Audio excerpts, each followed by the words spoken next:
Assalamualaikum warahmatullahi wabarakatuh. Apakah suara saya terdengar, Bapak Ibu? Terdengar dengan baik. Di untuk mempersingkat waktu, sebelumnya perkenalkan saya Anissa, saya selaku moderator pada malam hari ini. Izinkan saya untuk membacakan susunan acara kita pada malam hari ini.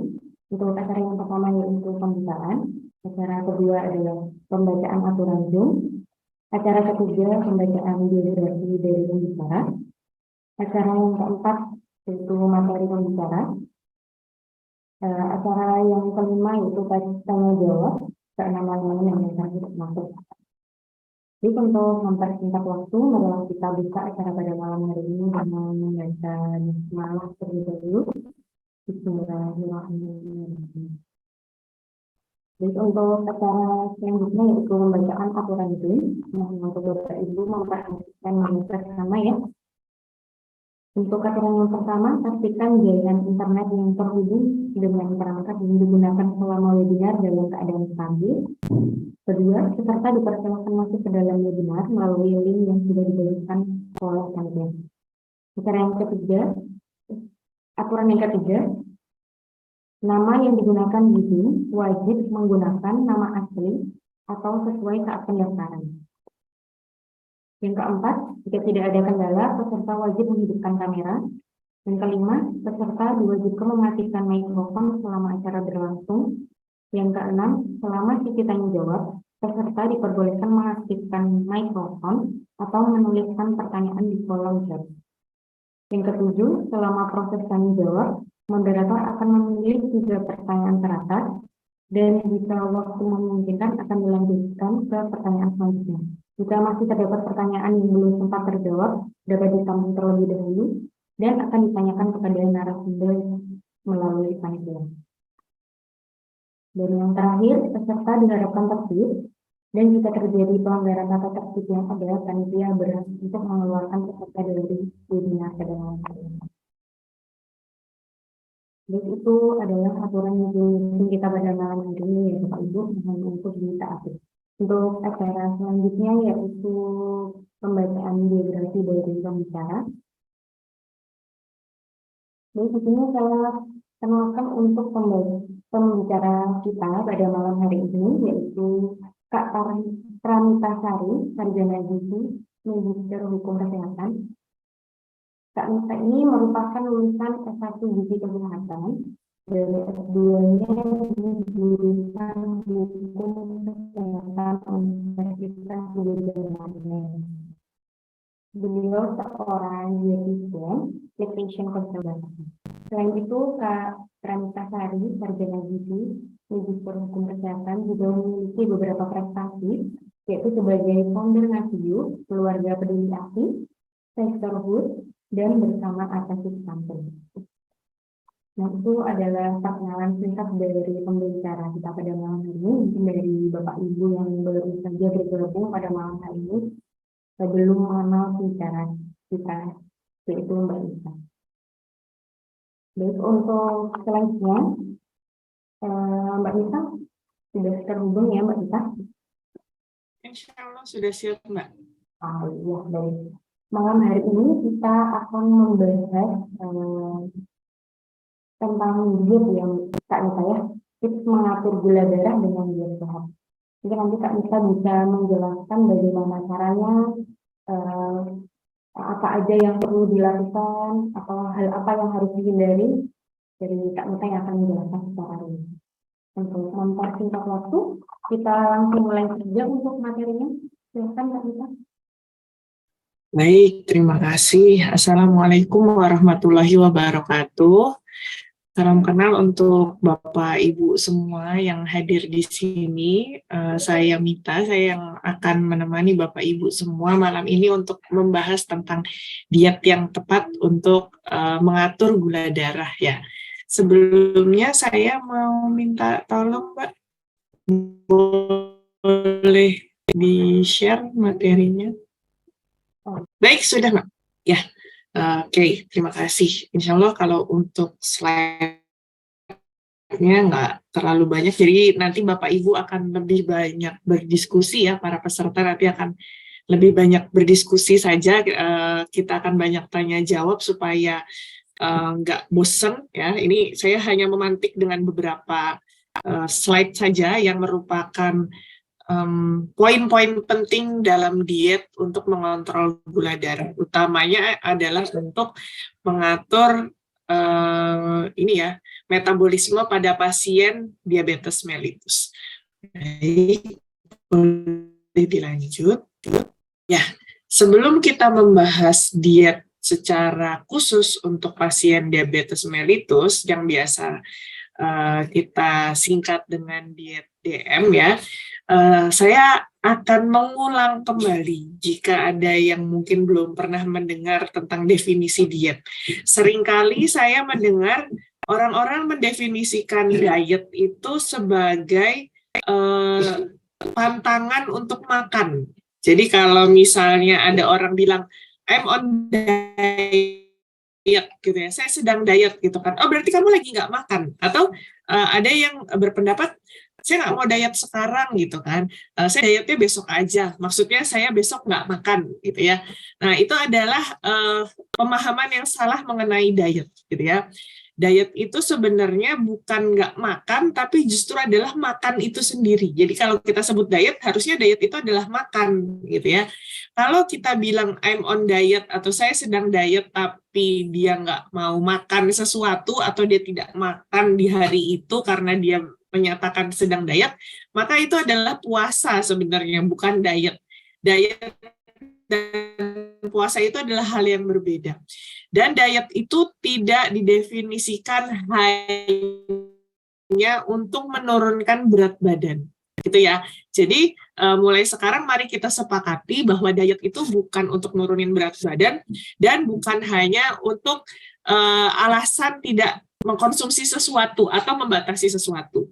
Diet sendiri artinya adalah pengaturan pola makan sesuai kondisi dan kebutuhan individu. Maksudnya gimana? Jadi diet setiap orang itu bisa sangat berbeda besarnya, bisa berbeda jenisnya, tergantung kondisi kesehatan dan kebutuhannya. Ada orang yang menjalani diet rendah kalori, itu misalnya untuk mengurangi berat badan ya, karena kondisinya misalnya obes atau overweight. Ada yang diet rendah protein karena dia mengalami gangguan ginjal. Ada yang menjalani diet jantung karena merupakan pasien jantung yang baru pemulihan dari operasi misalnya. Ada diet rendah lemak, ada diet lambung, dan tentu saja ada diet diabetes mellitus gitu ya, untuk mengontrol gula darah. Jadi setiap orang itu bisa sangat berbeda dietnya dan juga tentu saja kebutuhannya, karena tidak ada orang yang berat badan, usia, jenis kelamin, dan beda-beda. Kemudian diet seseorang itu seperti yang barusan saya sebutkan itu memang ditentukan oleh usianya, oleh jenis kelamin, berat badan, tinggi badan gitu ya, serta kondisi kesehatannya. Jadi nggak bisa disamakan orang yang terkena diabetes mellitus dengan pasien yang terkena misalnya skizofrenia gitu ya, atau yang mengalami dislipidemia, hiperkolesterol, penyakit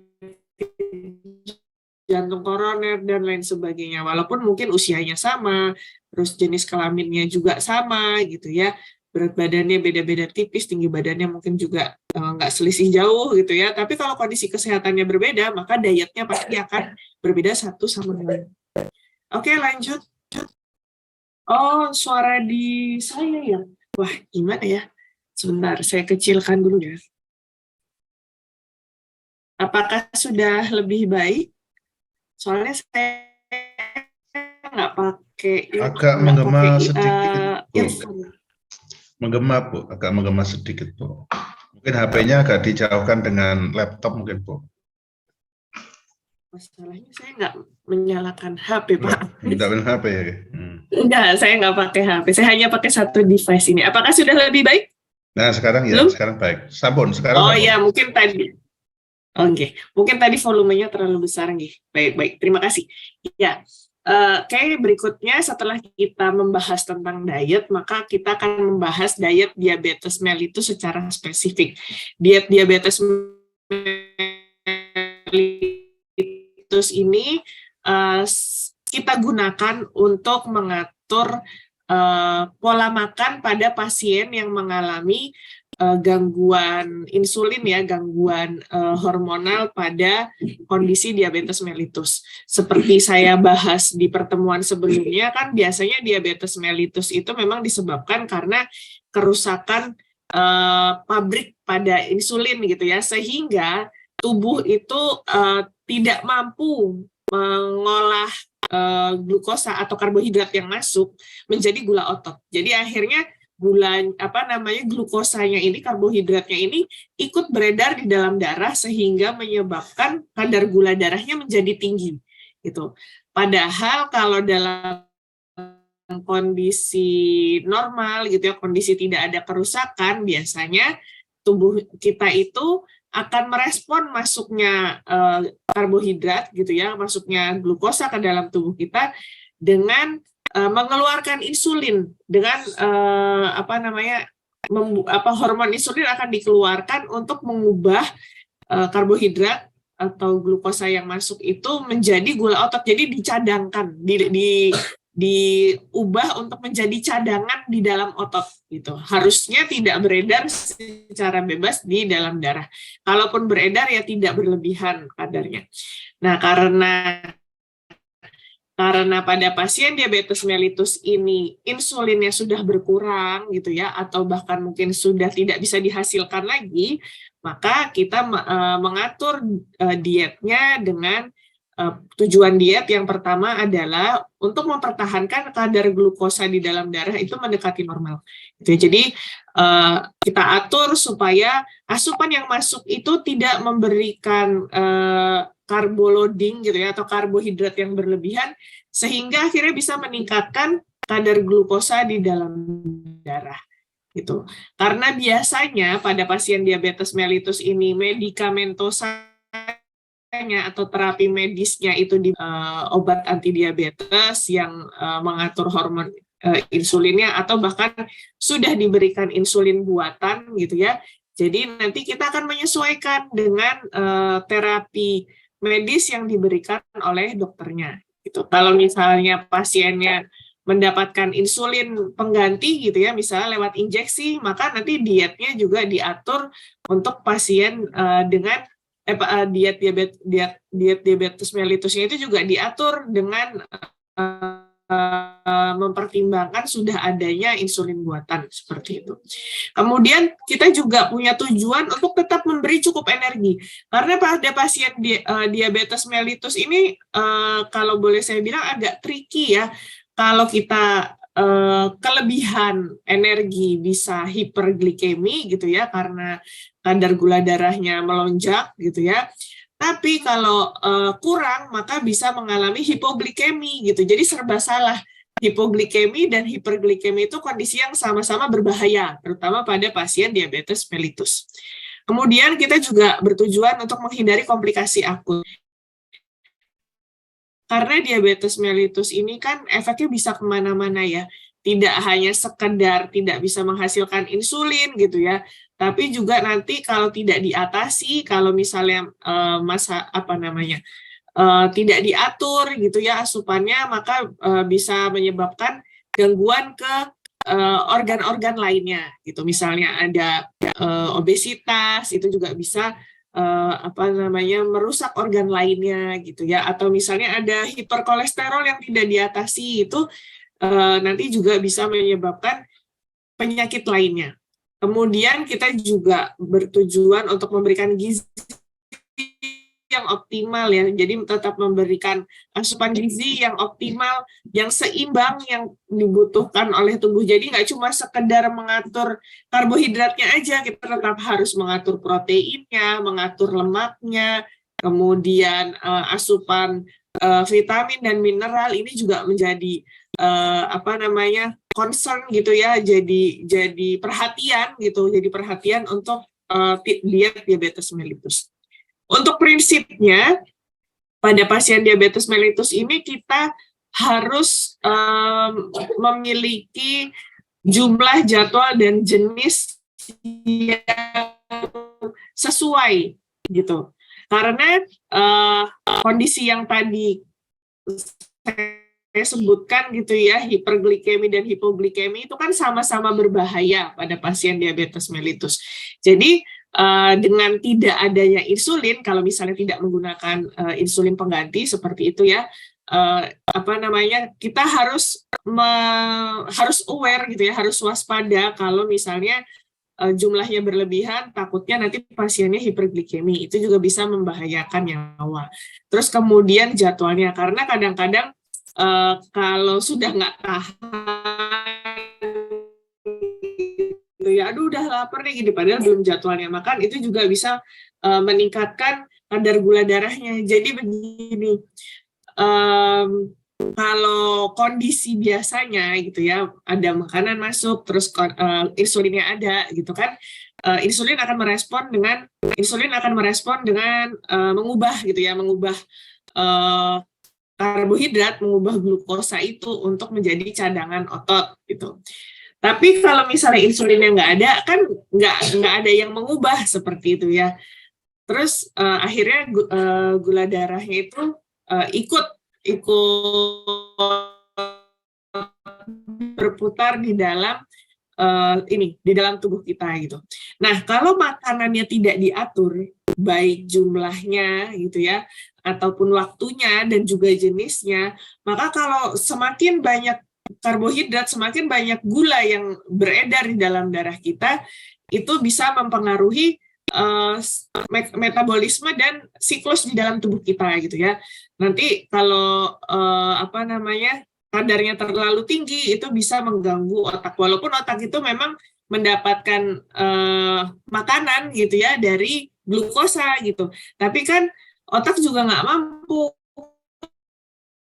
kalau misalnya dikasih terlalu banyak gitu. Jadi akhirnya ketika terlalu menumpuk gitu ya gula di dalam darahnya, itu bisa membahayakan tubuh kita juga gitu. Makanya prinsipnya itu adalah 3J, jumlah, jadwal, dan jenisnya itu harus diperhatikan, harus ditata, harus diatur dengan ketat gitu. Nah, untuk saran sayur dan buah, kenapa sering kali digembar-gemborkan atau dikampanyekan untuk dikonsumsi, terutama pada pasien diabetes mellitus, karena pada sayur dan buah itu, terutama kalau kita makan dalam bentuk aslinya ya, itu mengandung serat yang tinggi gitu.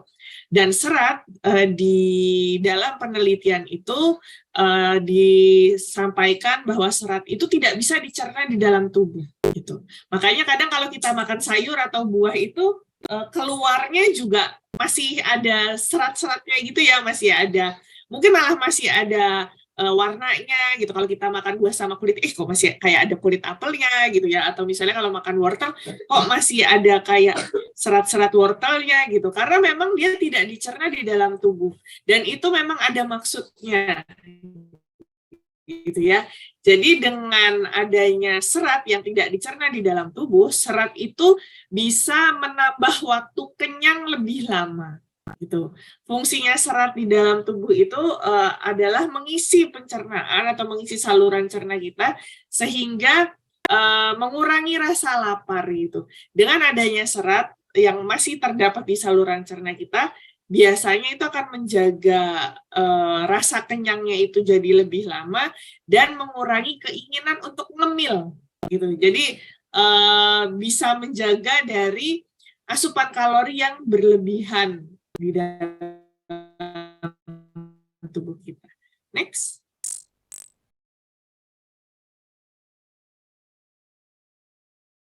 Baik. Nah, untuk bahan makanan yang biasanya masih masih aman gitu ya. Kalau saya terus terang menghindari untuk bilang bahan makanan yang dilarang gitu.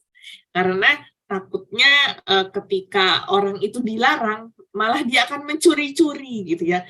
kadang-kadang kan ada yang, oh ini nggak boleh gitu, tapi aku suka gitu, terus akhirnya malah mencuri-curi gitu. Kalau berhasil gitu kayak bisa cheating atau bisa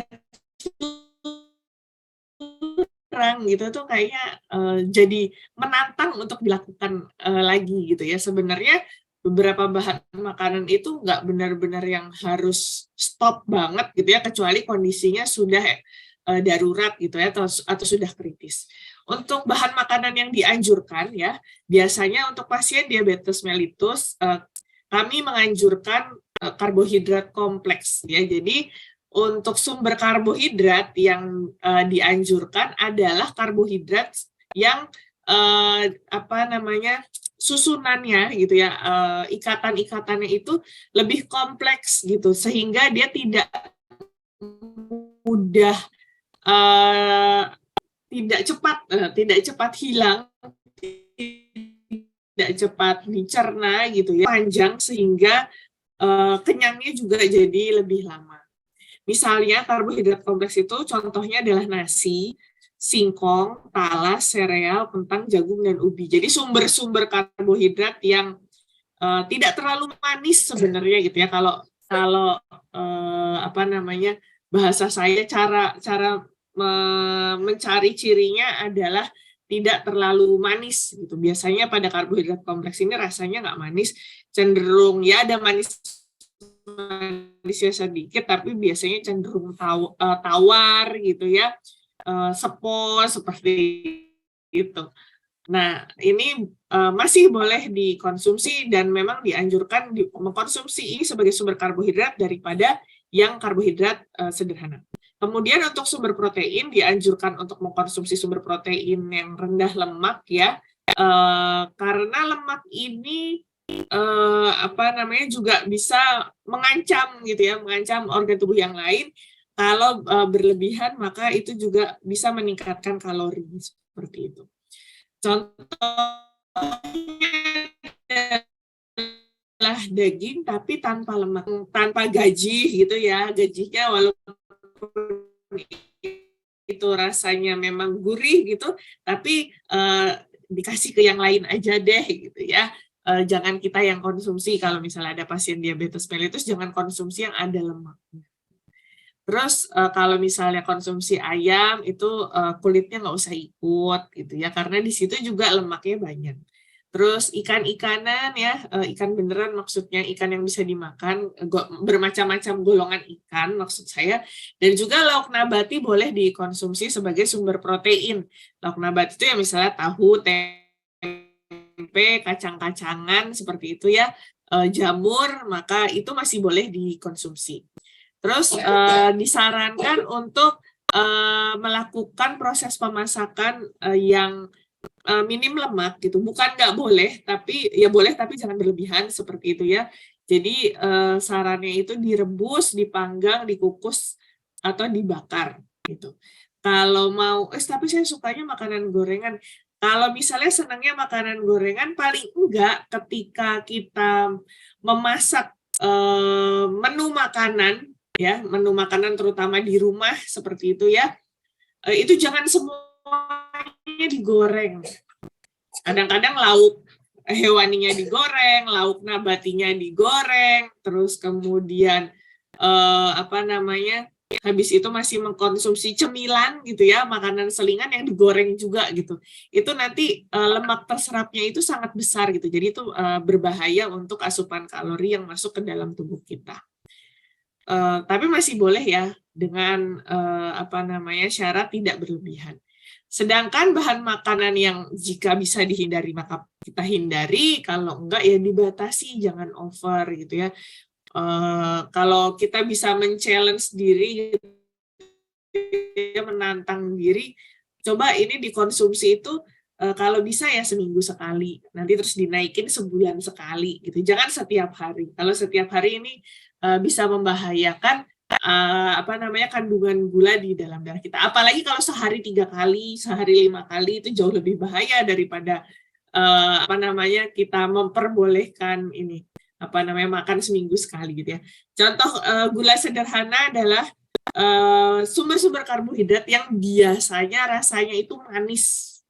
Jadi ada gula gitu. Gula dengan berbagai macam bentuknya, baik gula pasir, gula merah, kemudian mau gula aren dan gula bahan-bahan lainnya yang mengandung gula. Bahkan sekarang katanya gula sintetis itu juga berbahaya gitu ya kalau digunakan secara berlebihan. Dan setahu saya memang begitu ya. Jadi karena ya itu kan gula pengganti, susunan molekulnya juga diganti, maka pasti akan ada efeknya gitu ya, karena dia bisa memberikan rasa manis berkali-kali lipat. Kemudian selai, jelly ini juga biasanya sangat manis ya, karena ini diawetkan dengan menggunakan gula gitu ya, dibuat dengan menggunakan gula, sirup, dan juga makanan-makanan lain yang diawetkan dengan gula. Kemudian makanan yang banyak pengandung natrium atau pengawet ya, misalnya ikan asin, telur asin, itu biasanya kan diawetkan dengan garam yang jumlahnya besar gitu ya. Makanan-makanan yang diawetkan, makanan dalam kaleng misalnya, itu juga tinggi natrium. Kemudian yang menggunakan penguat rasa, dan penguat rasa itu sendiri juga mengandung banyak natrium. Kemudian yang mengandung banyak lemak seperti gorengan, cake ya, biasanya kalau bikin cake itu gulanya pasti banyak, terus ada margarinnya, ada butternya, maka itu juga lemaknya tinggi, gulanya juga tinggi. Dan fast food ya, fast food ini minyak terserapnya sangat besar, dan biasanya ketika kita mengkonsumsi fast food itu pasti menggunakan sumber protein hewani yang ada lemaknya gitu ya. Jadi biasanya memang rasanya gurih dan sangat memancing untuk tambah lagi, sehingga efeknya asupan karbohidratnya itu bisa sangat berlebih di dalam tubuh dan bisa meningkatkan kadar gula darah ya, kadar gula di dalam darah kita. Seingat saya cuma segini slide-nya, kayaknya udah nggak ada lagi, Mbak. Oh ya, ini menentukan jadi ketika kita akan mencari diet yang sesuai untuk kita, berapa sih diet yang sesuai untuk kondisi diabetes saya, maka kita harus menentukan dulu berat badan ideal kita, gitu, untuk menghitung kebutuhan dietnya. Jadi BB ideal itu cara mencarinya adalah yang pertama kita mencari BB normalnya dulu. Kita tentukan dulu berat badan normalnya, yaitu 90% dari tinggi badan kita dikurangi 100. Ya. Ini nanti satuannya adalah kilogram. Contohnya misalnya saya dengan tinggi badan 160 cm, itu dikurangi 100 jadi 60. 90% dari 60 itu sekitar 54 ya. 54. Jadi berat badan normal saya adalah 54 kg dengan untuk tinggi badan saya sebanyak 160 cm. Kemudian untuk mencari BB ideal, maka dari 54 kg itu dikurang dan ditambah 10%. Jadi 10% sebagai batas atas dan 10% bawahnya itu pengurangannya itu untuk batas bawahnya. Misalnya 54 itu kalau dikali 10% kan 5,4 kilo ya, berarti berat badan ideal saya itu antara 54 dikurangi 5,4 ya sekitar 48, sekian ya, 49 lah ya, 49 sampai sekitar 59 atau 60. Itu adalah range BB ideal saya, 10% ke bawah dan 10% ke atas. Itu. Jadi setelah kita mengetahui BB ideal, kemudian kita bisa memasukkan BB ideal ini untuk perhitungan kebutuhan energi kita. Nah, siapa yang bisa menghitung kalau itu bisa diserahkan ke ahli gizinya ya, karena hitungnya agak jelibet, ada rumus-rumusnya. Yang penting kita kalau kita sudah tahu ini, biasanya kita sudah bisa mengatur harus ada di berat badan berapakah saya sesuai dengan proporsi tubuhnya. Gitu. Next, ada lagi? Untuk asupan serat tadi saya sudah sedikit menyampaikan ya, untuk asupan serat itu targetnya memang membuat pencernaan penuh lebih lama sehingga bisa mengurangi kalori yang masuk yang dapat meningkatkan gula darah. Jadi memang selain mengatur berat badan, pasien diabetes itu juga perlu mengatur asupannya gitu. Sebaiknya daripada nyesel gitu ya, pengen banget makan cake gitu. Terus nanti habis makan cake itu kan gula sederhana ya. Sebenarnya kenapa sih gula sederhana itu kok tidak baik untuk pasien diabetes mellitus? Karena saya kasih tahu rahasianya ya, pada makanan yang manis-manis yang biasanya mengandung pemanis secara berlebihan, itu tuh kalau gula sederhana itu dia itu mudah dipecah untuk dipakai sebagai energi. Jadi karbohidrat, kemudian lemak, itu kan protein juga, itu kan kalau masuk ke dalam tubuh kita itu kan dia membawa kalori. Nah, kalori itu akan dipecah untuk melakukan kegiatan. Jadi kalori itu adalah sumber bahan bakar untuk kita melakukan kegiatan. Yang paling pertama dipecah adalah karbohidrat. Nah, karbohidrat yang paling cepat dipecah adalah karbohidrat simple, yang manis-manis itu gitu.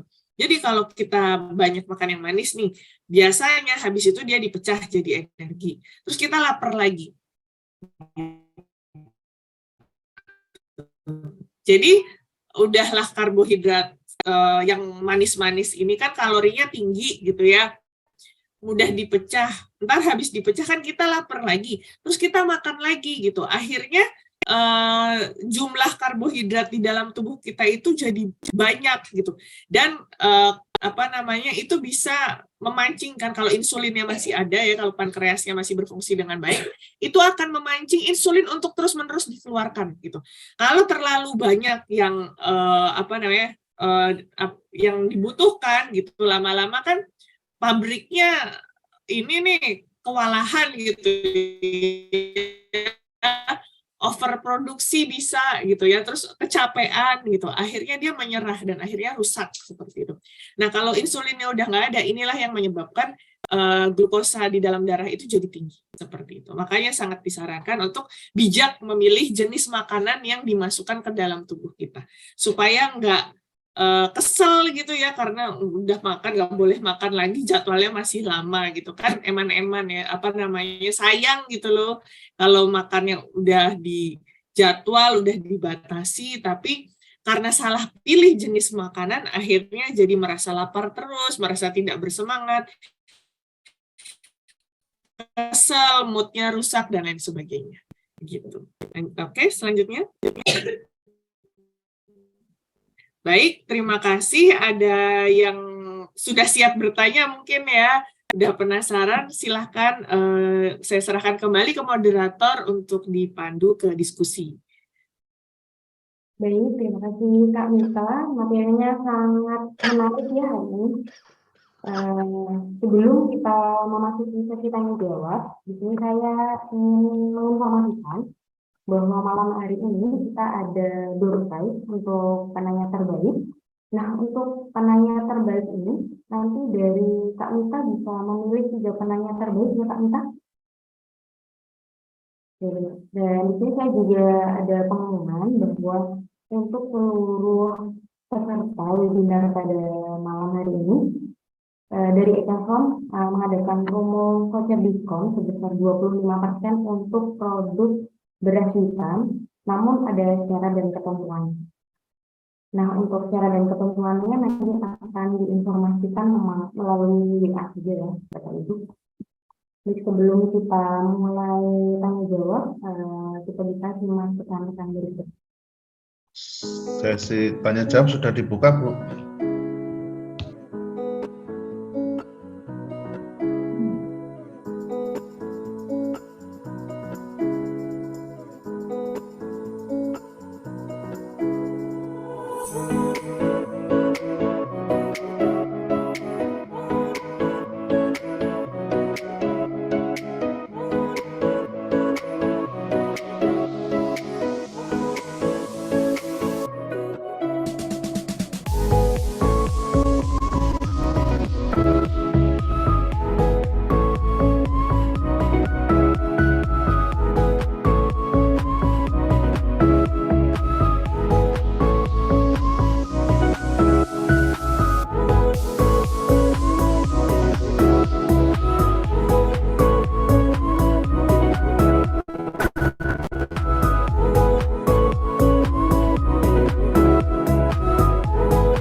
Bapak Ibu, kita sudah bisa mulai untuk sesi tanya jawabnya ya. Langsung saya serahkan kembali ke Kak Mita untuk tanya jawabnya. Silakan. Kurang keras, Bu. J, saya diizinkan untuk bertanya, Bu. Oke, monggo silahkan. Assalamualaikum warahmatullahi wabarakatuh. Yang saya hormati Ibu Mita, Sarjana Gizi Magister Hukum Kesehatan, narasumber kita. Selamat malam, Bu. Pemaparan yang sangat menarik, Bu. Tadi slide yang terakhir ini sangat mengenai diri saya tentang itu berat badan ideal itu. Berat badan ideal itu adalah 90% dari tinggi badan dikurangi 100. Sehingga saya katakanlah 170, kurangi 170, berarti 70 saya kalikan 90, berarti kan 63 kilo. Padahal saat ini berat badan saya 94, Bu. Ini berarti kan overweight ya, Bu. Nah, yang menjadi masalah adalah cek darah kami untuk gula darah saat ini 104, Bu. 104. Kemudian yang kedua, kami memang makan kurang teratur, Bu. Baik kualitasnya maupun kuantitasnya dan juga waktu. Nah, yang menarik dari apa yang disampaikan oleh Ibu Mita, tadi sampaikan bahwa mana saat glukosa ini produksinya berlimpah di dalam tubuh, sehingga pankreas itu akan menyerah, gitu kan. Pabriknya itu akan menyerah. Nah, pada saat menyerah itulah berarti tanda-tanda akan meningkatnya gula darah karena memang glukosa tidak bisa dirubah menjadi insulin, gitu ya, menjadi gula otot, gitu ya, Bu ya. Sehingga glukosa ini akan menyebar ke darah dan akhirnya akan menimbulkan efek-efek yang lain. Pertanyaan kami, dengan berat badan 94 tetapi gula darah saya 104, ini secara medis selain mungkin nanti berpotensi pada munculnya pabriknya lelah, yang mungkin jadi nanti gula. Kemudian apa lagi, Bu? Dan kami harus diabetes, pengaturan pola makan tadi, apakah ini harus kita kurangi bobot itu? Atau hanya kita mengontrol pola saja atau diet saja, sehingga makanan-makanan yang dibatasi itu bisa terkontrol dengan baik. Istilahnya mungkin ya tetap gemuk, tetapi pola makannya diatur gitu ya, supaya akan lebih bagus. Bagaimana menurut pendapat Ibu Mita? Terima kasih. Baik, terima kasih Pak Siswanto. Bu Mia mungkin mau menambahkan pertanyaannya dulu. Ada yang mirip atau saya takutnya saya lupa nih. Saya izin jawab dulu. Atau Bu Mia mau nambahin dulu? Mau dijawab sekalian? Gak apa-apa, jawab dulu dokter. Takutnya mungkin jawabannya sama. Saya takut lupa soalnya kalau kebanyakan. Bapak Siswanto, Masya Allah pertanyaannya baik sekali. Tapi saya izin mengonfirmasi dulu ya Bapak. 104 itu gula darah sewaktu atau gula darah puasa nih? Makanya maksudnya yang nggak harus puasa dulu, nggak harus puasa sekian jam atau minimal 2 jam. Nggak puasa, Bu, cuma jarak rentang makannya udah lama gitu ya, udah lama. Tapi kalau misalkan puasa itu saya biasanya 97, Bu. Tapi kalau mungkin ya saya ceknya mungkin 4 jam sebelum itu misalnya 100 lebih 105 gitu ya. Tapi kalau rentang makannya agak jauh, saya paling 97, Bu. Berarti ini metode yang sewaktu-waktu diperiksa gitu ya, nggak ada perjanjian dulu, oh harus begini, harus begini. Betul, Bu, betul. Berarti gula darah sewaktu. Sebenarnya seingat saya kalau gula darah sewaktu itu 104 mungkin belum masuk ke ini ya, belum masuk ke kondisi gawat, tapi ya ini kan Bapak udah lebih aware kayaknya ya, apakah memang ada riwayat penyakit keluarga dengan diabetes? Iya, nah untuk itu karena kebetulan kan dari keluarga misalkan ibu saya itu kan juga diabetes kan gitu. Nah ini kan anak laki-laki itu konon katanya orang tua dan orang-orang pintar itu anak laki-lakinya itu bisa juga nanti akan resikonya kan begitu gitu kan. Termasuk kan istri saya tercinta ini kan juga gula darahnya tinggi. Nah saya juga hati-hati juga nanti anak-anak saya yang laki-laki kan gitu kan. Nah ini kan apa namanya generasi saya ini kan harus kita selamatkan gitu loh, Dok. Betul Pak, betul sekali. Nggih, ini luar biasa. Ini memang tindakan prevensi ya, kalau yang saya lihat ini tindakan prevensi dan itu baik sekali Pak. Saya juga merasakannya karena memang nenek kakek saya ya dari kedua sisi itu semuanya usia lanjutnya itu juga harus menjalani terapi diabetes karena memang mengalami diabetes mellitus. Jadi orang tua saya termasuk yang ketat Pak dalam pengaturan pola makan, terutama ibu ya, ibu saya itu dari dulu itu ketat sekali dengan pengaturan pola makan. Jadi kami nggak tahu udah disetel untuk nggak over dalam menyukai makanan manis gitu ya. Jadi memang waktu itu lebih banyak menyiapkan buah-buahan dan mengedukasi untuk suka sayur dan menjaga supaya nggak sampai kena diabetes juga, karena ya itu mungkin ibu saya juga kepikiran omongan orang ini kalau diabetes pasti menurun. Jadi sebenarnya memang diabetes ini bisa diturunkan ke generasi berikutnya, tapi bukan kayak fotokopi gitu ya yang 100% sama gitu. Biasanya kalau penyakit-penyakit ini diturunkan itu memang terbawa secara genetis di DNA kita gitu, tapi tidak lebih dari 50%, paling cuma sekitar 10% ya. Jadi ada potensi yang bisa terulang pada generasi sesudahnya, tapi dia juga butuh dipancing. Seperti itu. Jadi gini, kalau misalnya orang tua saya atau nenek kakek saya, ya pendahulu saya itu ada diabetes, maka resiko itu bisa muncul lebih besar pada generasi berikutnya yang sesepuh-sesepuhnya itu sudah kena penyakit jantung, diabetes mellitus, dan lain sebagainya. Tapi faktor terbesar yang biasanya akhirnya benar-benar mengeluarkan penyakit tersebut itu adalah lingkungan. Jadi faktor genetik ini nggak 50-50 juga gitu, nggak sampai 50% banding 50% dibandingkan lingkungan.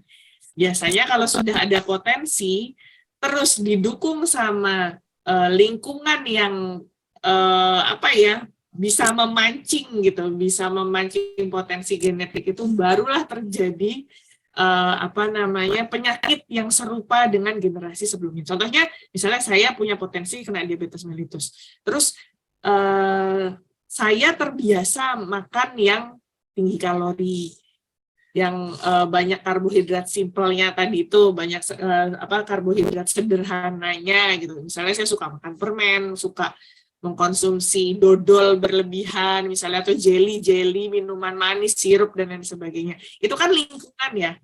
Jadi nggak serta-merta dari genetis aja gitu. Secara genetis saya punya, ditambah gaya hidup saya mungkin. Gaya hidup saya itu kurang seimbang aktivitas fisik untuk keluarnya potensi penyakit generasi terdahulu kita. Gitu. Jadi misalnya di sini kan Bapak punya faktor resiko overweight ya Pak ya. Tadi Bapak sampaikan saat ini berat badan di 94, padahal dari tinggi badannya setelah dihitung berat badan idealnya itu adalah 63. Berat badan normalnya ya Pak ya. Berat badan normalnya adalah 63. Berarti berat badan idealnya itu kan antara 57 sampai sekitar 69, ya. Jadi kalau masih ada di antara 57 sampai 69 itu masih dinyatakan ideal. Iya. Kalau Kelebihannya 94 non ideal. ya, kelebihannya sekitar 20 kilo ya Pak ya. Kelebihannya sekitar 20. Nah, ini yang bisa menjadi faktor resikonya itu tadi. Jadi kalau misalnya Bapak langsung strict gitu ya, pengen ngejar terus, wah saya harus nurunin 20 sekian, itu juga semua tubuhnya bisa kaget gitu. Jadi kalau saran saya yang pertama adalah coba tingkatkan aktivitas fisiknya dulu Pak. Bertahap gitu ya, membiasakan dulu untuk meningkatkan aktivitas fisiknya. Jadi aktivitas fisiknya itu untuk memperbaiki metabolisme tubuhnya dulu gitu ya, memperbaiki metabolisme tubuhnya sehingga jantung kemudian paru bisa bekerja dalam kondisi prima lagi gitu. Jadi tujuan dari olahraga atau aktivitas fisiknya ini bukan untuk menurunkan berat badan dulu ya. Sebenarnya tujuan dari olahraga itu adalah memperbaiki kerja organ tubuh kita gitu. Kalau berat badannya sampai turun itu adalah bonusnya gitu ya. Karena betul. Metabolisme tubuhnya baik, maka biasanya diikuti dengan turunnya berat badan berlebih gitu ya. Terus kalau menurunkan berat badan itu saran saya dalam waktu 1 bulan itu sekitar 2-4 kilo dulu. Jangan langsung dikebut sampai 20 kilo, Pak. Itu nanti tubuhnya bisa kaget, gitu ya. Jadi bisa rutin tiap hari misalnya 30 menit, itu boleh. Kalau saran dari Kementerian Kesehatan itu 1 minggu 150 menit, Pak. Itu bisa dicicil tiap hari 30 menit, 30 menit, 30 menit. Atau misalnya 2-3 kali seminggu, gitu ya. Yang kalau diakumulasi itu jadi 150 menit. Gitu. Jadi permulaannya bisa dari situ. Kemudian tadi Bapak juga menyampaikan udah mengevaluasi diri sendiri, wah saya makannya kurang teratur gitu, berarti mulai diperhatikan nih waktunya, waktu, jenis dan jumlah itu ya, waktu itu kan jadwal. Terus aduh saya tuh kalau nggak makan jam segini tuh lapar gitu kan. Jadi ya itu udah mulai dipraktekin, mungkin diatur nih jam segini saya harus makan gitu ya.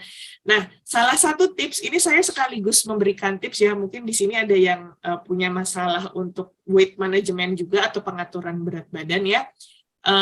Itu kalau kita punya target untuk menurunkan berat badan karena kondisinya memang berat badannya status gizinya berlebih gitu ya, overweight atau obese, maka jangan tinggalkan sarapan. Bahkan ketika kita mau puasa itu jangan tinggalkan sahur, karena sarapan atau sahur itu kan bekal untuk mendapatkan energi di pagi hari untuk melakukan kegiatan ya. Biasanya ketika orang yang meninggalkan makan pagi gitu ya, meninggalkan sahur atau sarapan, itu menjelang waktu makan siangnya itu hormon kortisolnya itu hormon kortisol itu biasanya keluar di jam 8 atau jam 9 kita untuk lebih lapar mata. Jadi kayak kalau ketemu makanan tuh pengen dimakan semuanya gitu, karena pas dia keluar itu nggak ada asupan seperti itu. Kalau misalnya kita udah sarapan atau kita udah sahur terus hormon kortisolnya keluar, itu dia kayak udah ada nih sarapannya gitu kan. Jadi dia lebih jinak seperti itu. Tapi kalau hormon kortisol keluar dan kita belum ada asupan, biasanya dia akan membuat kita tuh seringnya bikin kita jadi lapar mata. Pengen ini, pengen itu, pengen ini, pengen itu gitu. Jadi banyak sekali, jadi besar sekali. Akhirnya yang terjadi tadi load karbohidratnya itu jadi besar. Gitu kan. Nah, kalau itu sering terjadi yang tadi Bapak sampaikan juga, sebenarnya kan pabrik insulin itu nggak langsung rusak saat itu juga gitu ya. Nggak berarti kalau kita makan banyak terus langsung rusak hari itu. Tapi kalau tiap hari dia digempur dengan harus langsung kerja keras gitu ya, kayak harus langsung lari gitu. Wah, udah dikejar target ini. Lama kan saya berhenti deh memproduksi insulin, capek nih gitu kan, pabriknya udah nggak mampu seperti itu. Jadi kita kan menjaga pabrik yang sudah diberikan secara gratis ini supaya tidak cepat rusak seperti itu ya Pak. Jadi mulai diatur jadwalnya gitu ya supaya tidak terlalu banyak, jadi lebih mempermudah kerja dari pankreas kita untuk menghasilkan. Jadi saya sampaikan kita juga bisa mengkonsumsi sumber-sumber karbohidrat yang kadar indeks glikemiknya itu rendah gitu. Jadi pada beberapa sumber karbohidrat itu yang juga mempengaruhi gula darah kita itu adalah indeks glikemik gitu. Kalau di Eka Farm ini kan ada itu ya, beras yang kandungan indeks glikemiknya itu rendah ya. Jadi itu bisa jadi alternatif gitu ya, bisa jadi alternatif untuk menjaga supaya kadar gula darahnya itu tidak berlebih. Karena pada indeks glikemik yang rendah dia juga istilahnya jumlah kalori yang masuk juga tidak terlalu berat gitu ya, tidak terlalu besar sehingga bisa mengganggu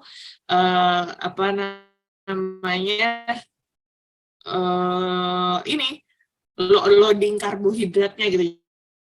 Jadi nggak terlalu berat lah kerja dari gitu. Jadi jenisnya bisa pilih yang rendah indeks glikemik seperti itu. Terus yang banyak seratnya, dan jangan lupa tadi itu jenis, jadwal, dan jumlahnya. Gitu. Kalau jumlahnya itu memang bisa menghubungi dietitian atau nutrisionis yang nanti akan menghitung kebutuhan berdasarkan proporsi tubuhnya. Seperti itu Pak Siswanto. Ada yang terlewat nggak ya? Nggih Bu, sampun banyak hal yang bisa kami resume Bu untuk apa yang disampaikan oleh Ibu. Jadi tinggal action kita dari masing-masing ya, supaya nanti mempol AB itu memang butuh proses ya, butuh waktu, butuh keinginan, kemauan, dan sungguh-sungguh itu intinya. Ya, kalau dari dalam itu kan biasanya lebih kuat ya Pak motivasinya. Mudah-mudahan sehat terus. Salam untuk Ibu Pak. Nggih, Bu, matur suwun Bu Mita, nggih nuwun jawabannya Bu. Berikutnya Bu Mia. Iya, selamat malam Bu Mita. Begini jadi dokter. Tadi kan yang saya tangkap kalau kita tervonis diabetes, berarti pankreas kita udah pasti rusak gitu kan. Apakah diet atau pola makan dan menjaga stamina dengan olahraga itu bisa memperbaiki fungsi pankreas itu sendiri sampai jadi normal? Soalnya kan kalau ngelihat dari info-info yang saya dapat sebelumnya juga, ini diabetes itu kan keturunan. Dengan kita memperbaiki entah dengan cara operasi atau mungkin diet seperti ini, apa bisa mengurangi gen diabetes tadi gitu yang akan diturunkan. Jadi kalau misalnya juga nih ketika diabetes itu kita divonis diabetes, tapi ketika lagi mengandung itu bagaimana ya cara dietnya atau pola makannya seperti apa? Terima kasih dokter. Iya, terima kasih Bu Damia. Baik, pertanyaannya baik sekali. Ini juga memancing informasi yang tadi belum saya sampaikan ya. Ada terkait diabetes gestasional juga di sini. Jadi diabetes yang terjadi sementara itu adalah diabetes yang terjadi pada ibu hamil yang tadi ditanyakan. Kita menyebutnya sebagai diabetes gestasional. Oke, saya jawab pertanyaan awalnya ya. Diabetes ini penyakit turunan, operasi enggak ya, karena ini itu udah susah, karena itu udah kan DNA kita itu didapat dari kromosom orang tua kita ya. Orang tua kita itu menyumbang kromosom dari ibu, dari bapak, dibawa melalui gen kromosom X dan Y, kromosom seksualnya itu diturunkan kepada anak-anaknya gitu ya. Itu udah meliputi informasi-informasi genetik dari generasi-generasi sebelumnya gitu. Jadi itu udah include, nggak bisa add on gitu ya, udah masuk ke kita. Tapi bukan berarti itu yang seperti saya sampaikan di pertanyaan sebelumnya ya, bukan berarti kalau orang tuanya diabetes 100% keturunannya pasti diabetes. Enggak. Karena faktor keturunan, faktor genetis itu hanya bisa keluar kalau dipancing oleh faktor lingkungan gitu. Jadi gini, kalau informasi yang dulu saya dapatkan itu faktor genetik itu hanya 10%. Saya nggak tahu kalau sekarang persentasenya meningkat ya. Karena sebenarnya kalau saya lihat memang faktor terbesar itu dari lingkungan. Kita masih 10% gitu ya potensi kita. Tapi kalau gaya hidupnya tidak mendukung ke arah sana, maka itu masih bisa dicegah. Nenek kakek saya semuanya diabetes. Otomatis asumsinya bapak ibu saya pasti diabetes dong. Dan apalagi saya gitu, karena dari dua sisi seperti itu ya. Tapi alhamdulillah sampai detik ini orang tua saya salah satunya sudah wafat, ya, bapak saya sudah meninggal, itu tidak pernah terdiagnosis diabetes. Jadi bapak saya meninggal tidak karena diabetes justru, karena memang nggak pernah terdiagnosis diabetes gitu. Jadi sampai akhir hayatnya juga nggak ada diabetes. Normal, gula darahnya selalu normal, bahkan di saat kritisnya pun masih normal. Ibu saya juga gitu, ibu saya juga nggak kena diabetes. Walaupun bapak ibunya, baik dari bapak saya maupun ibu saya semuanya diabetes. Nah, kalau misalnya genetis itu diasumsikan 100% pasti menurun, tentunya harusnya bapak ibu saya kena diabetes dua-duanya. Tapi sampai sekarang, alhamdulillah tidak. Kenapa bisa begitu? Karena orang tua saya itu dihambat dengan gaya hidup itu menjaga dengan asupannya, terjaga masuk gitu ya. Itu dihindari yang tinggi gula seperti itu. Terus banyak sayur, banyak buah gitu ya. Paling sering itu memang asupan seratnya yang diperbanyak, dan aktivitas fisik kalau ibu saya gitu. Jadi walaupun usianya sudah lansia 60 sekian gitu ya, kalau dibandingkan sama saya itu lebih bugar ibu saya karena ibu saya lebih disiplin dalam olahraga. Jadi gitu. Jadi bisa dicegah bukan dengan operasi justru. Ini ada cara yang lebih mudah. Mencegah diabetes itu tidak perlu operasi, tapi pakai cara yang lebih mudah dengan aktivitas fisik.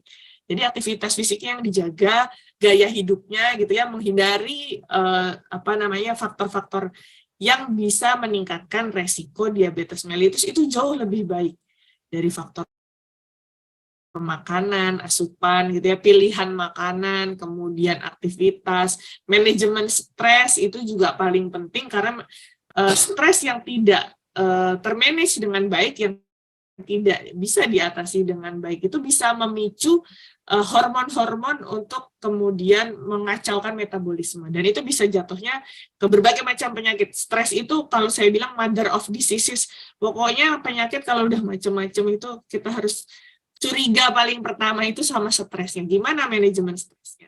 Terus tadi itu ya, jadi bisa diperbaiki dari aktivitas fisik.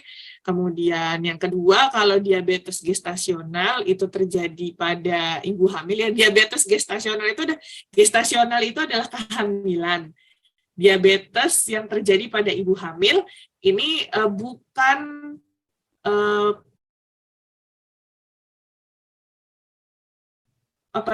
diabetes yang permanen.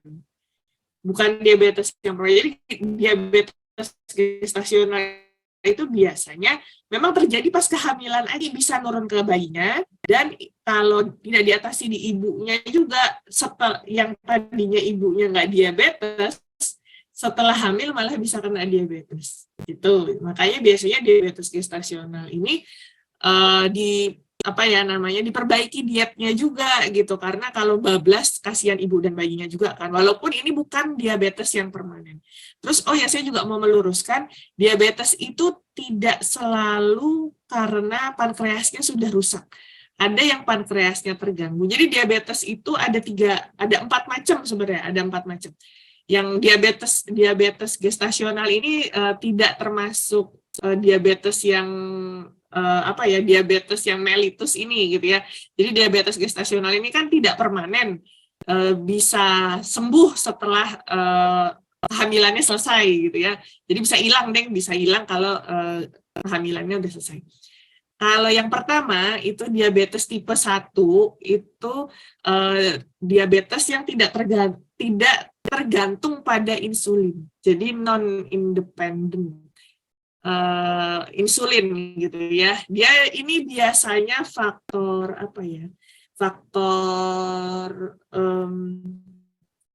kelainan kayak autoimun gitu-gitu. Jadi memang ada penyakit yang menyebabkan kemudian insulinnya tidak ada atau berkurang gitu. Jadi dia bukan baru didapat. Kalau diabetes yang seringnya didapat di usia-usia senja atau sekarang tuh kayaknya lebih cepat ya. Jadi usia-usia muda itu udah kena diabetes yang istilahnya dia didapat di tengah-tengah karena tadi produksi insulinnya terganggu gitu ya. Itu adalah diabetes tipe 2. Kalau yang tipe 1 ini bisa terjadi pada anak-anak yang memang ada kelainan bawaan. Itu diabetes tipe 1. Diabetes tipe 2 ini yang bisa didapatkan di tengah jalan gitu. Maksudnya karena gaya hidup yang tidak baik gitu ya, karena ada gaya hidup tidak seimbang, karena ada resistensi insulin. Jadi ada resistensi insulin, ada yang pankreasnya udah rusak total gitu, terus harus pakai insulin pengganti dan lain sebagainya. Terus ada juga yang mix dua-duanya gitu ya, itu diabetes tipe 2 gitu. Jadi diabetes yang dependent insulin itu, jadi harus ada insulin. Terus ada yang di luar faktor-faktor itu tadi ya, bukan diabetes tipe 1 dan bukan diabetes tipe 2, itu juga ada karena gangguan penyakit lainnya. Gitu. Jadi nggak melulu harus karena pankreasnya rusak. Terus kalau pankreasnya udah nggak bisa menghasilkan insulin lagi, nggak bisa dioperasi, bisanya adalah menggunakan insulin pengganti. Biasanya yang pakai injeksi atau melalui oral diminum. Gitu ya, itu sebagai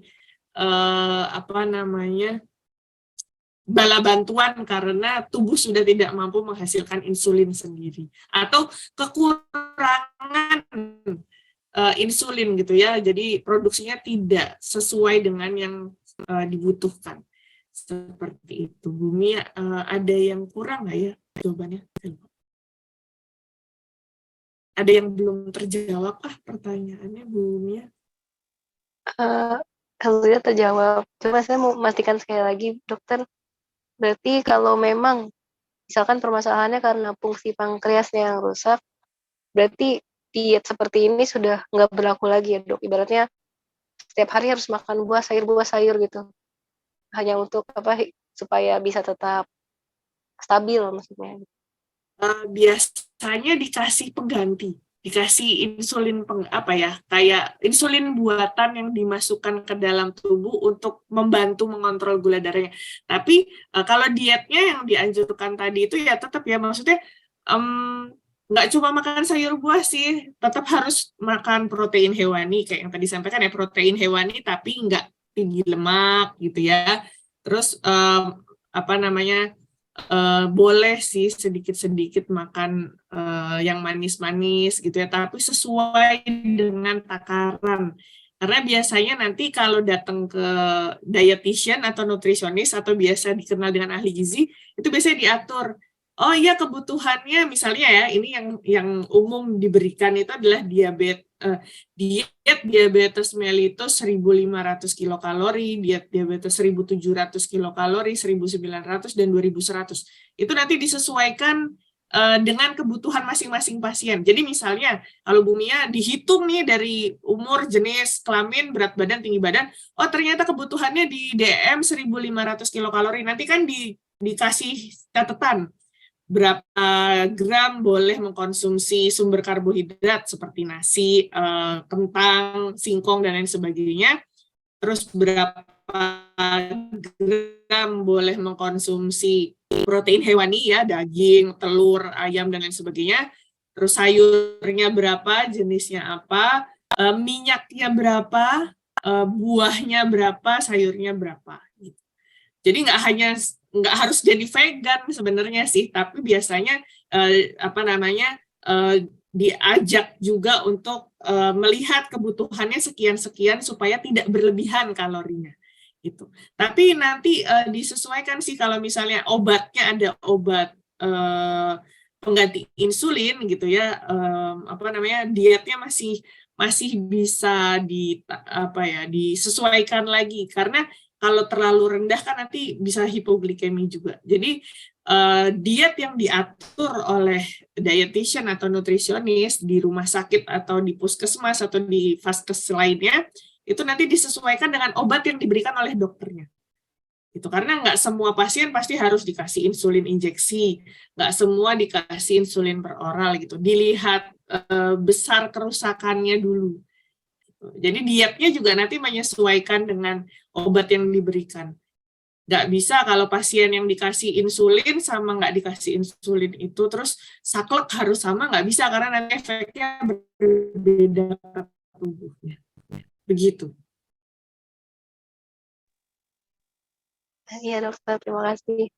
Sama-sama. Karena emang kadang kalau orang tua itu susah saya dibantu jaga pola makan ya, jadi ya saya kewalahan sendiri. Emang ada nutrisionisnya berarti ya dokter. Tapi udah pernah dapat saran diet dari ahli gizinya yang di rumah sakit atau di puskesmas, di klinik? Belum ada, paling hanya jaga pola makan, dan ketika di rumah sakit juga tetap ada protein dan lain-lain gitu. Ya mungkin memang ala rumah sakit ya, saya nggak tahu. Iya, jadi ya ketika di rumah saya balik lagi gitu. Kalau misalnya belum pernah dikunjungi, mungkin bisa minta rujukan untuk ketemu sama nutrisionis atau dietitian di vaskesnya, di puskesmas ada, di klinik-klinik sekarang juga banyak kan, dan di rumah sakit terutama itu bisa minta supaya dapat saran. Karena memang kalau kami bikin menu itu ya tetap ada lauknya, tetap ada sayurnya, tapi sudah diperhitungkan gitu. Yang ini boleh buat pasien diabetes, ini enggak gitu kan. Ini porsinya berapa gitu. Jadi supaya bisa sekalian gitu diberikan rekomendasi porsinya. Oh ya, baik dokter. Sangat jelas. Baik. Ya, terima kasih Bu Mia. Selanjutnya mungkin saya langsung ke pertanyaan di chat ya. Berapa saset kebutuhan gula diabetes yang sudah terpenuhi? Kalau berapa sasetnya itu beda-beda ya, dan sependek info yang saya dapat baru-baru ini, sekarang itu gula pengganti itu juga tidak disarankan pada pasien diabetes. Tapi masih harus diteliti lebih lanjut ya. Jadi kalau saran saya memang jangan berlebihan ya. Karena ini juga masih dalam penelitian gitu, konon katanya dari daun stevia, gula dari daun stevia itu juga masih harus diteliti terkait efek ke pasien diabetes gitu. Untuk jumlahnya kalau saya tidak bisa menjawab secara general karena takut nanti disamaratakan ya, karena kebutuhan setiap orang itu berbeda sesuai dengan proporsi tubuhnya, komposisi tubuhnya. Jadi saya sangat menyarankan, terutama pada Bapak Ibu yang mungkin sudah menjalani terapi diabetes, kalau misalnya belum pernah diberikan saran diet, gitu ya, diberikan rekomendasi diet DM saat dirawat atau saat ke fasilitas kesehatan, coba minta ketemu dengan nutrisionis atau dietitian untuk minta leaflet, untuk minta flyer diet yang sesuai dengan kebutuhan Bapak atau Ibu. Gitu. ya, karena harus diukur nih. Saya nggak berani jawab di sini kalau oh ya kebutuhannya sekian sendok gitu. Nanti takutnya yang satu butuhnya berapa puluh gram, yang satu butuhnya berapa puluh gram, kan beda-beda. Nah itu saya nggak berani. Efeknya terlalu berbahaya kalau saya sarankan di sini. Jadi tapi kalau ini saran umum ya, saran general kalau dari Kementerian Kesehatan itu tidak lebih dari 72 gram per hari. 72 gram itu kalau kok 72 ya, ya sekitar 75 sampai 80 itu sekitar 5 sendok makan. Itu untuk umum. Jadi bukan untuk diabetes aja gitu, tapi itu untuk umum. Sesuai dengan prinsip gizi seimbang. Itu sekitar 5 sendok makan, tapi itu untuk 1 hari ya, jadi termasuk untuk masakan dan lain sebagainya. Cuma kalau sudah untuk diabetes sih, saran saya sih mending ke dietitian atau nutrisionis ya, minta, karena kita memang dilatih untuk itu gitu ya, kita memang dididik untuk memberikan melakukan perhitungan person by person gitu, jadi individual gitu ya. Walaupun komunitas kami juga bisa seperti itu. Nanti mungkin kita bisa lanjut ini ya Bu ya, di jalur pribadi untuk Bu Dian Rosiana. Selanjutnya saya mau ke Mbak Arini. Oke, punya rasa ingin tahu tentang diabetes, Masya Allah, karena kebanyakan tetangga atau kerabat terkena diabetes. Apakah benar bagi penderita diabetes atau gula saat bangun tidur itu bisa melonjak? Kalau baru bangun tidur malah biasanya turun. Biasanya kalau baru bangun tidur ya itu malah gulanya turun. Cara mengatasinya gimana? Kalau melakukan diet sehat ini kadar gula stabil berarti sudah sembuh total kah? Tergantung penyebabnya ya. Tergantung penyebab diabetesnya, tergantung penyebab diabetesnya. Kalau tadi diabetes gestasional itu nggak permanen, bisa balik lagi.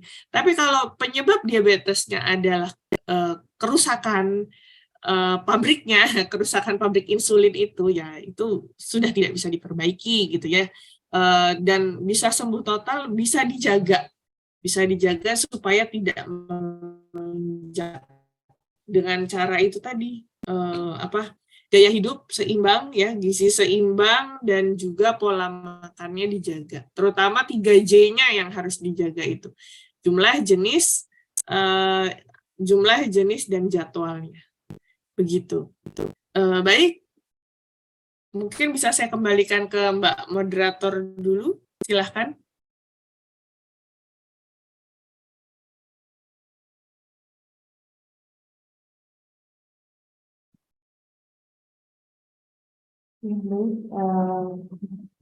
Pertanyaannya cukup menarik ya. Nah, ini kita tadi ada 4 pertanyaan. Mungkin untuk mengingatkan kembali karena tadi ada door prize. Nah, dari Pak Mita, ini kita tawarkan kembali kepada peserta, apakah ada yang mau bertanya kembali atau kita cukupkan untuk sesi tanya jawabnya.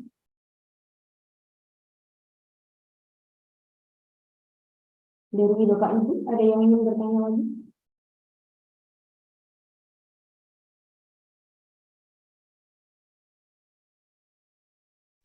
Sedikit Bu Mita. Halo Bu. Oke, silakan Bapak, monggo.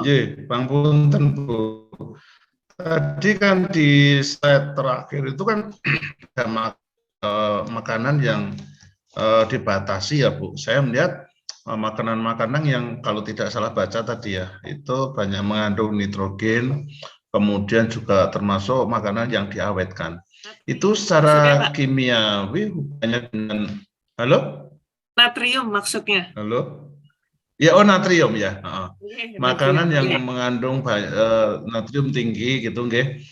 Ini secara kimia bagaimana Bu kaitannya dengan terkait hubungannya dengan tadi Bu perubahan glukosa menjadi gula otot tadi Bu. Apakah ini juga berpengaruh? Karena pemahaman saya itu gula itu kan muncul asal usulnya kan karena kelebihan karbohidrat gitu nggih Bu nggih? Nggih, Atau karbohidrat. glukosa kan nggih Bu nggih. Nah, ini terkait dengan ini tadi apa tadi Bu? Mengandung Natrium. nitrogen apa Bu? Natrium. Natrium. Mengandung Oke. natrium. Pengawet itu ya Bu ya. Ya, Nah, ini ada di garam juga, Pak. Garam, micin.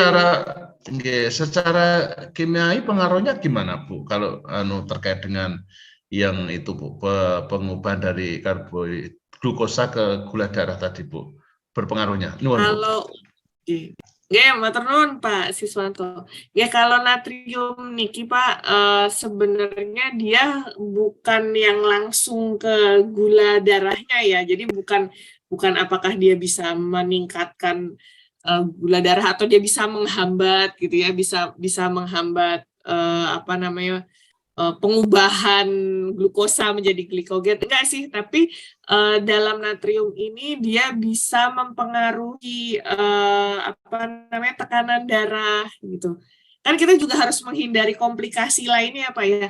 Nggak cuma sekedar kita ngatur glukosanya doang, kita nggak hanya sekedar mengatur lalu lintas dari karbohidratnya, tapi kita juga sangat menyarankan untuk ini apa namanya menjaga keseimbangan. Jadi menjaga keseimbangan elektrolit, menjaga keseimbangan metabolisme yang lainnya, termasuk kayak lemak-lemak itu. Kan logikanya ini biasanya lemak buat pasien yang kolesterolnya tinggi gitu ya. Jadi jangan sampai kita cuma ngatur gula darahnya doang, ternyata kolesterolnya melonjak. Nah, itu kan nanti ganggu juga nih, ganggu apa namanya kerja dari pemulihan DM-nya belum beres sudah kena hiperkolesterol. Ini nanti kan apa namanya medikasinya juga bertambah gitu ya. Termasuk si natrium ini. Jadi natrium ini memang berkaitan dengan menjaga tekanan darah ya. Menjaga tekanan darah itu artinya kan menjaga kondisi jantung juga. Gitu. Karena kalau misalnya tekanan darahnya tinggi, maka nanti pompa jantungnya juga meningkat. Nah, ini bahaya lagi. Terus juga natrium ini kalau berlebihan dia itu bisa kayak apa menarik air itu Pak, menarik air dari peredaran darah itu. Jadi kayak apa ya darahnya jadi lebih kental. Tuh. Jadi supaya tidak mengganggu apa namanya metabolisme yang lainnya gitu. Makanya kita anjurkan untuk menjaga seluruh ini menjaga keseimbangan seluruh zat gizinya, nggak hanya mengatur di karbohidratnya aja. Seperti itu Pak Siswanto. Terima kasih sudah ditanyakan ini. Pak Siswanto teliti banget ini. Nggih Bu, matur suwun Bu. Oke, sami-sami.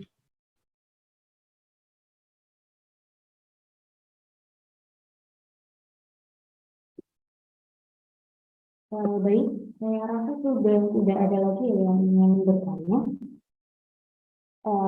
Mungkin acara selanjutnya yaitu pemilihan pemenang dosa.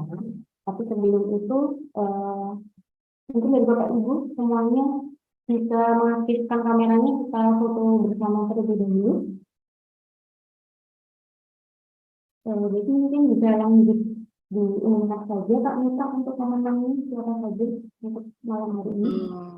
Baik, kalau menurut saya sih semua pertanyaannya bagus. Ini harus milih 3 ya.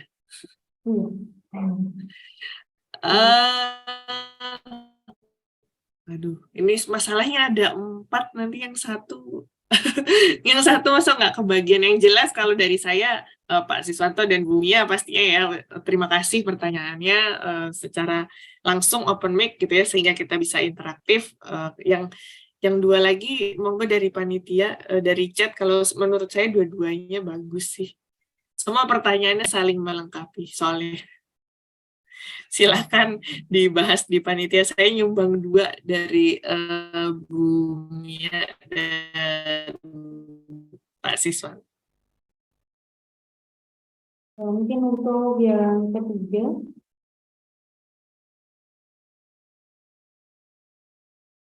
Kak Dion Rofiana mungkin ya. Kira-kira bagaimana Kak Nisa, apakah setuju? Iya, boleh. Baik, ini saya akan mengumumkan untuk door prize pada malam hari ini untuk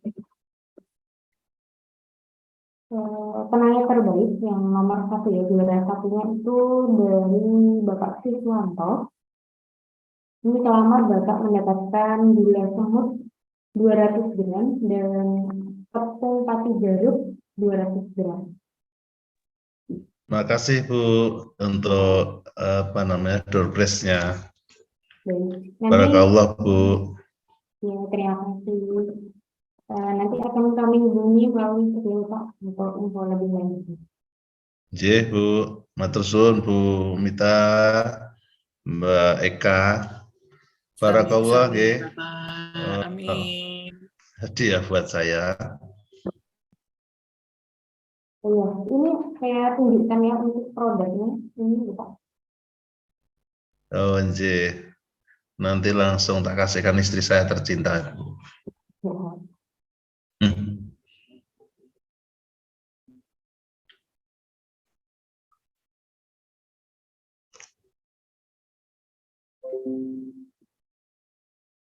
Baik, untuk selanjutnya untuk juara kedua Ibu ini masih Ibu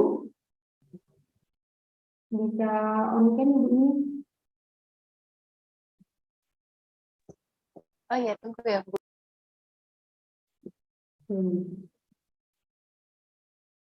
Ibu Nia, oh maaf, Ibu Nia bisa on-cam kembali.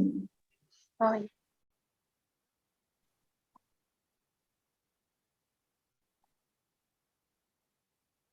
Ini untuk Ibu Nia mendapatkan birai 200 gram dan instan. Jadi ini adalah mie instan, tapi ini juga rendah glikemik ya. Terus ini juga ada birai, ini dari ubi Garut. Jadi ini juga cocok kalau misalkan ibu menderita mah atau yang juga untuk pendamping diabetes. Gitu. Ini untuk produknya. Ya kan? Terima kasih Dokter. Ya.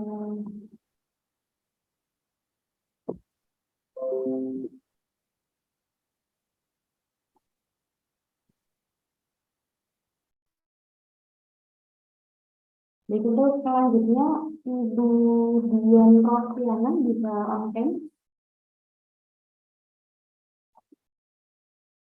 Ya Mbak, gimana? Gak bisa on-cam, hanya suaranya aja. Baik, selamat kepada Ibu Dian. Malam hari ini mendapatkan minta. Ini ada 2 minta sama birai kemasan 40 gram, tapi memang karena saya tidak bawa begitu.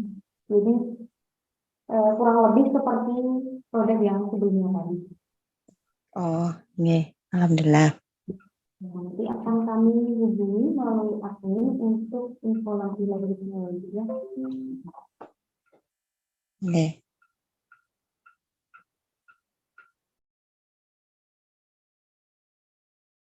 Untuk Bapak Ibu, saya juga mengingatkan kembali seluruh peserta pada malam ini ada voucher diskon 25% untuk produk beras hitam. Jadi kalau nanti Bapak Ibu berminat bisa menghubungi ke nomor admin, nanti akan kami share melalui grup untuk info lebih lanjutnya. Karena sudah dirasa cukup, mari kita langsung akhiri saja untuk webinar kita pada malam hari ini. Semoga dapat menjadi ilmu yang bermanfaat bagi Bapak Ibu sekalian dan juga bisa menjadi amal jariah juga untuk Kak Nisa. Terima kasih banyak atas waktunya sudah memberikan materi terbaiknya. Baik, saya cukupkan. Banyak orang yang mohon maaf. Wassalamualaikum warahmatullahi wabarakatuh. Waalaikumsalam warahmatullahi wabarakatuh. Selamat malam. Ibu-ibu izin live nggih Bu. Matur suwun ilmunipun. Terima kasih banyak. Mohon izin live Ibu-ibu. emang